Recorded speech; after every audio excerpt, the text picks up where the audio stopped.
नमस्ते छात्रों, और कैसे हो? आपको मेरे 2 लेक्चर्स मिल गए होंगे और आशा करता हूं कि आपने उन दोनों को समझ भी लिया होगा।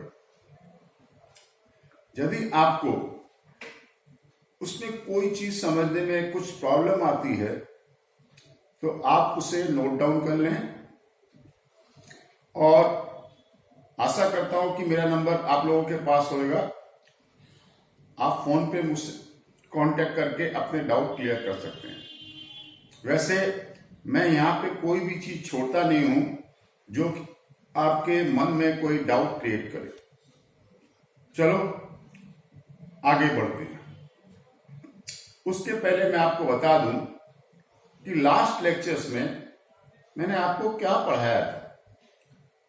वहां मैंने आपको पढ़ाया था evolution of money, classification of money, types of money, उसके बाद लीगल टेंडर मनी और नॉन लीगल टेंडर मनी। और लीगल टेंडर मनी के 2 पार्ट थे, limited legal tender and unlimited legal tender. उसके बारे में बताया था।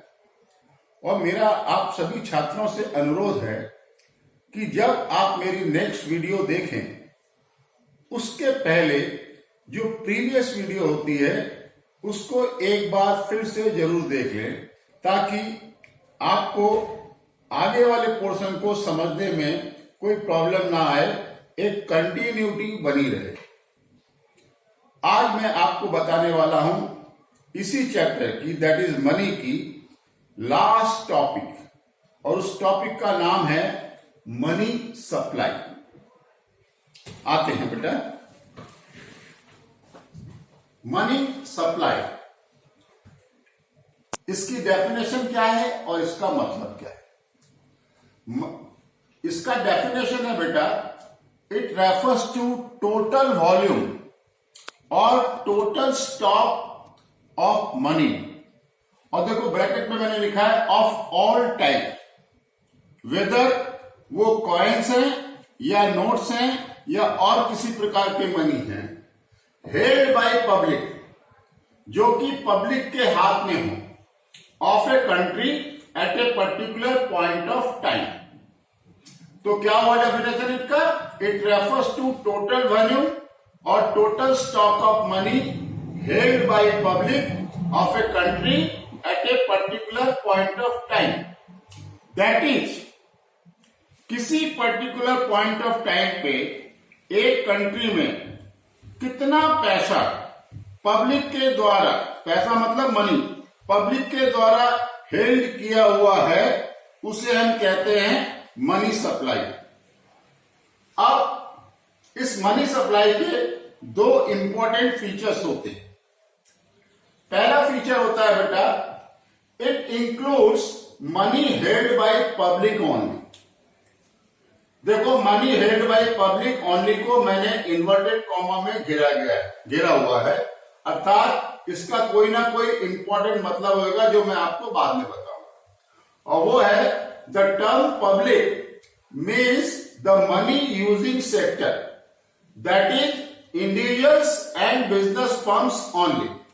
देखो, 2 सेक्टर होते हैं यदि हम मनी की बात करें तो। एक सेक्टर होता है जो मनी को यूज करता है और दूसरा सेक्टर होता है जो मनी की सप्लाई करता है।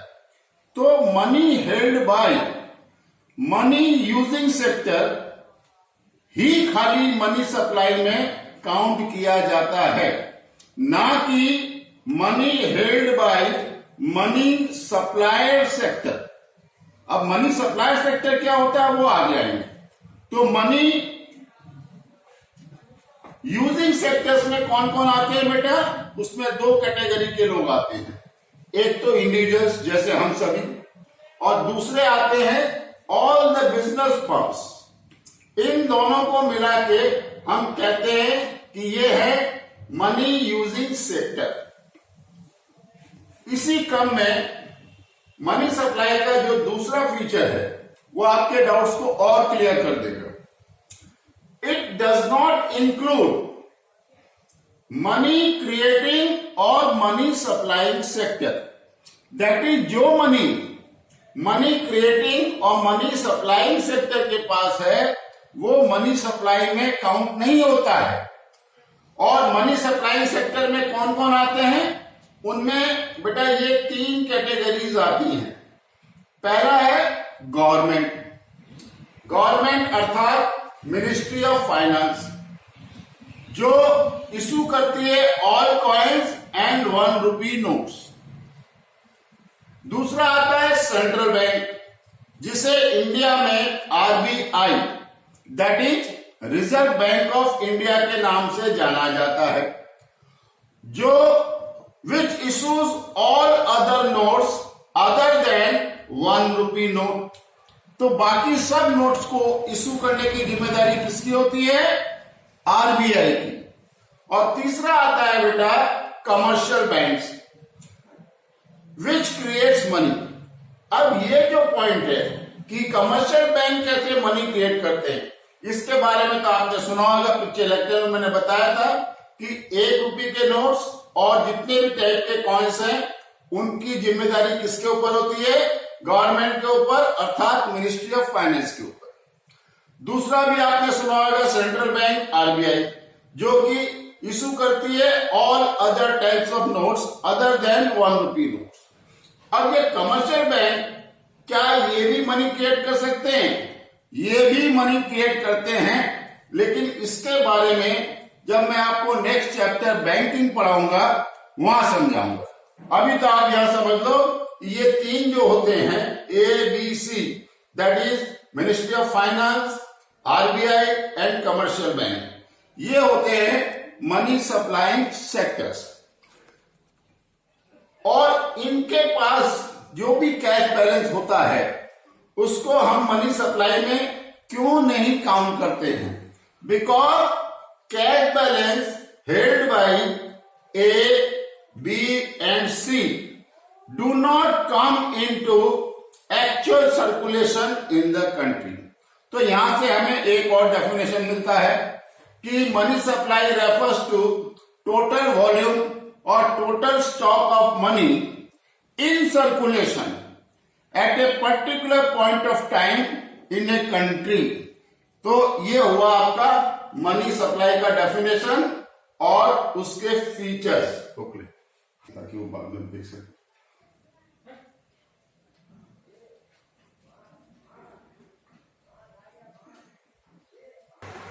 अब हम आते हैं the various measures of money supply in India. Money supply को मेजर्स करने के बहुत सारे तरीके हैं इंडिया में। For example M1, M2, M3 and M4। मैं आपको बता देता हूं कि अपने सिलेबस में सिर्फ और सिर्फ M1 है, तो मैं आपको यहाँ पे M1 के बारे में ही डिटेल में बताऊंगा। M2, M3 और M4 के बारे में थोड़ा थोड़ा हिंट दो। तो आते हैं M1 के बारे में। M1 measure of money supply in 3 चीजों को समेशन से दैट इज जोड़ने से बनता है। That is M1 equal to CC plus DD plus OD। अब ये CC क्या होता है बेटा?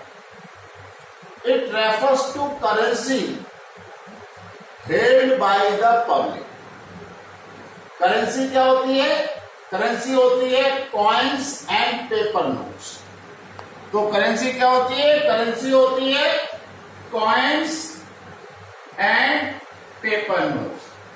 तो सीसी का मतलब हुआ it refers to currency that is coins and paper notes held by the public. जितने भी कॉइन हैं वो किसी भी डिनोमिनेशन के हों, जितने भी पेपर नोट्स हों वो किसी डिनोमिनेशन के हों, वो पब्लिक के द्वारा हेल्ड हैं।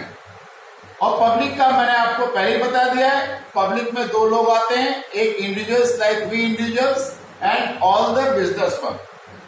Eight a particular point of time individuals और बिजनेस फर्म्स के हाथ में जितने भी कॉइन्स और पेपर नोट्स हैं वो सभी सीसी कैटेगरी में आते हैं।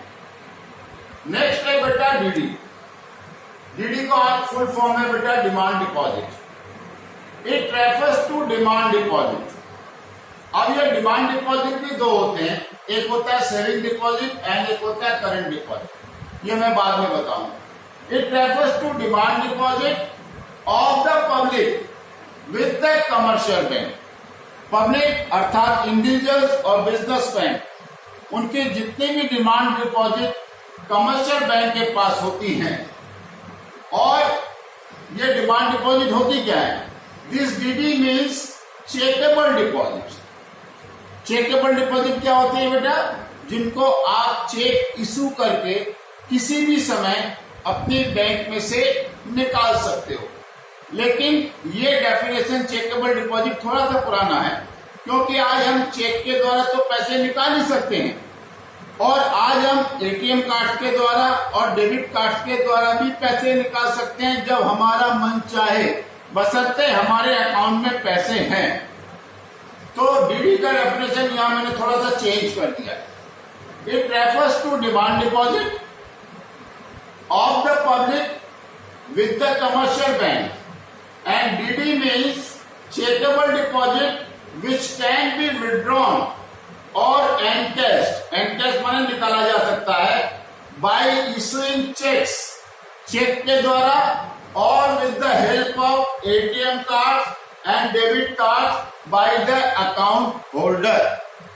आपको थोड़ा बहुत तो बैंकिंग की नॉलेज होगी, मैं समझता हूं। जैसे हम इंडिविजुअल जो होते हैं, हमें जब अपना बैंक में अकाउंट खुलाना होता है तो जो अकाउंट हमारा खोला जाता है वो होता है सेविंग अकाउंट। और सेविंग अकाउंट में जो भी डिपॉजिट होता है उसे हम कहते हैं सेविंग डिपॉजिट। सिमिलरली जितने भी बिजनेस फर्म्स हैं वो यदि बैंक में अपना अकाउंट खोलती हैं तो उस अकाउंट को हम लोग बोलते हैं करंट अकाउंट। और करंट अकाउंट में जो भी डिपॉजिट होता है फर्मों का उसे हम क्या कहते हैं? Current deposit.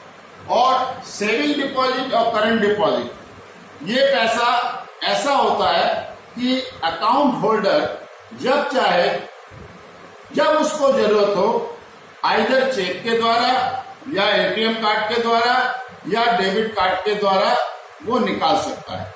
तो ये सभी किस कैटेगरी में आते हैं बेटा? ये सभी कैटेगरी आती है to DD, that is demand deposit. और तीसरा है बेटा ओडी। ओडी का फुल फॉर्म होता है अदर डिपॉजिट्स। इसमें क्या क्या आता है? इसमें आता है it refers to other deposit. It refers to other deposit with RBI. और भी बहुत टाइप के डिपॉजिट होते हैं, लेकिन वो आरबीआई के पास होते हैं, रिजर्व बैंक ऑफ इंडिया के पास होते हैं। वो कौन कौन से डिपॉजिट होते हैं? It includes deposit held by RBI. माने ये वो डिपॉजिट है जो आरबीआई के पास है, लेकिन किसके बिहाफ में है?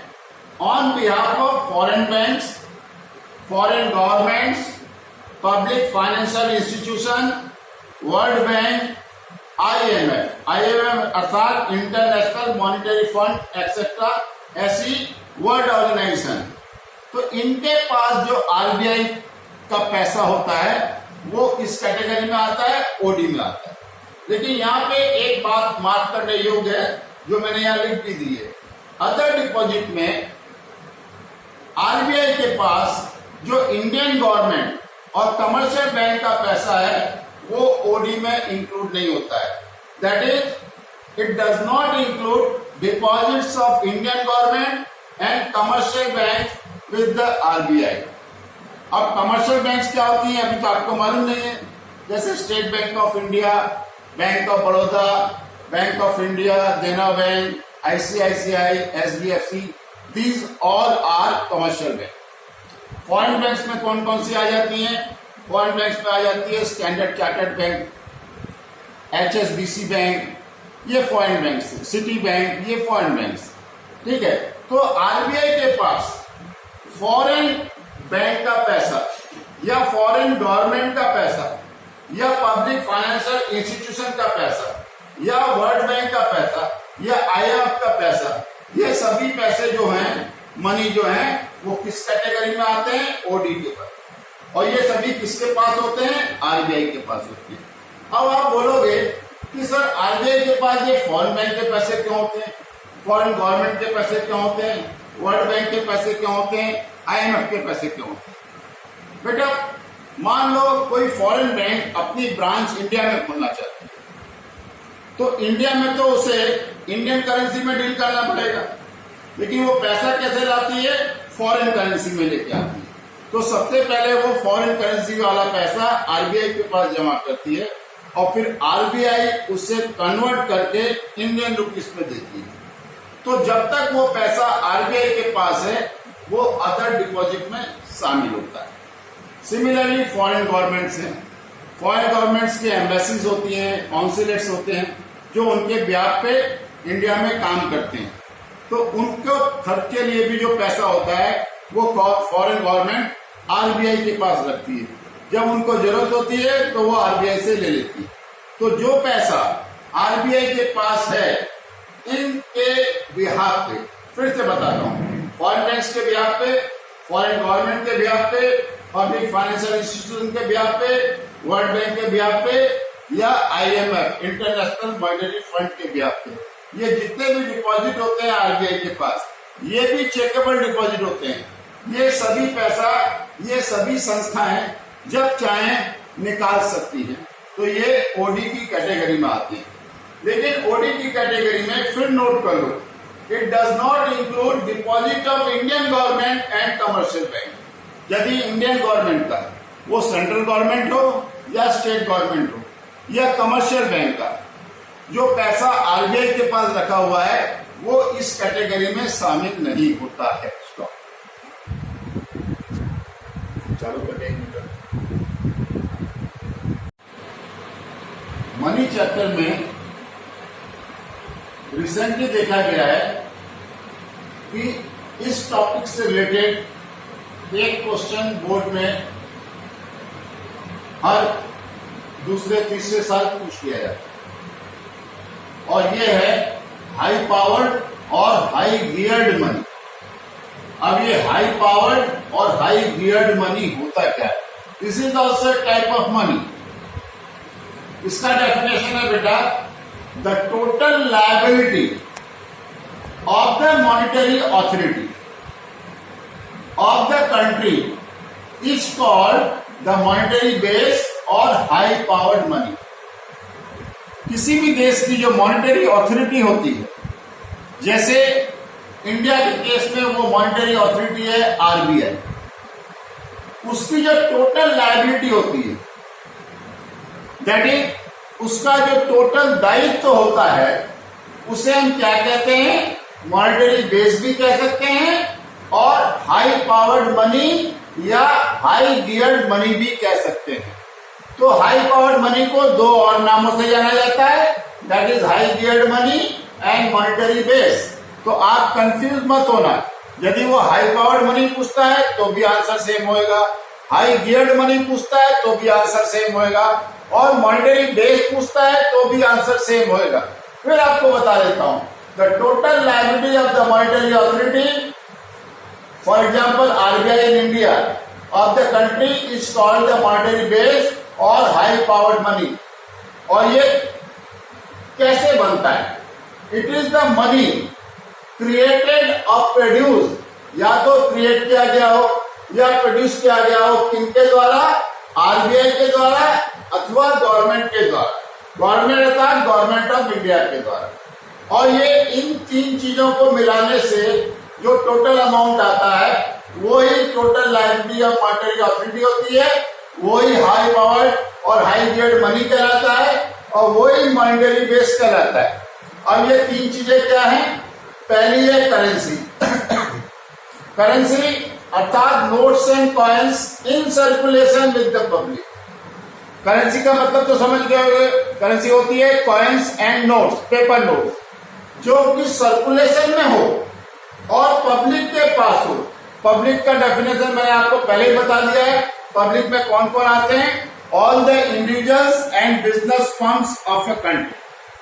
दूसरा आता है बेटा vault cash of commercial bank. Commercial bank तो आपको मालूम है, जैसे एसबीआई हो गया, जैसे बैंक ऑफ इंडिया हो गया, जैसे बैंक ऑफ बड़ौदा हो गया, जैसे देना बैंक हो गया, जैसे इलाहाबाद बैंक हो गया, जैसे एचडीएफसी बैंक हो गया, जैसे आईसीआईसी बैंक हो गया। वॉल्ट कैश का मतलब क्या होता है? इन सभी बैंकों में एक तिजोरी होती है, दैट इज डे के अंत में जो भी कैश उसके पास होता है वो पूरा पैसा इन तिजोरियों में, वॉल्ट में डाल दिया जाता है। तो कमर्शियल बैंक के वॉल्ट में, दैट इज उनके तिजोरी में जो कैश होता है वो भी हाई पावर्ड और हाई गियर्ड मनी का हिस्सा होता है। और तीसरा है deposit of government and commercial bank held by RBI. और आरबीआई के पास जो पैसा गवर्नमेंट का, कमर्शियल का, बैंक का होता है वो भी इसमें शामिल हो जाता है। तो इन तीनों को मिला लें, that is currency, notes and coin, vault cash of commercial bank and deposit of government and commercial bank held by RBI. इन तीनों का जो टोटल होएगा, सम होएगा, वो क्या कहलाएगा? हाई पावर्ड और हाई गियर्ड मनी और मॉनेटरी बेस। तो ये चैप्टर आज आपका समाप्त हो गया। अब नेक्स्ट चैप्टर जो हम शुरू करेंगे बेटा, वो करेंगे बैंकिंग। और जैसा कि मैं आपको बता चुका हूं, मैंने बैंकिंग को आपकी सुविधा के लिए 2 पार्ट में डिवाइड किया हुआ है, commercial banks and central bank. तो अब हम नेक्स्ट क्लास में शुरुआत करेंगे कमर्शियल बैंक। नमस्ते।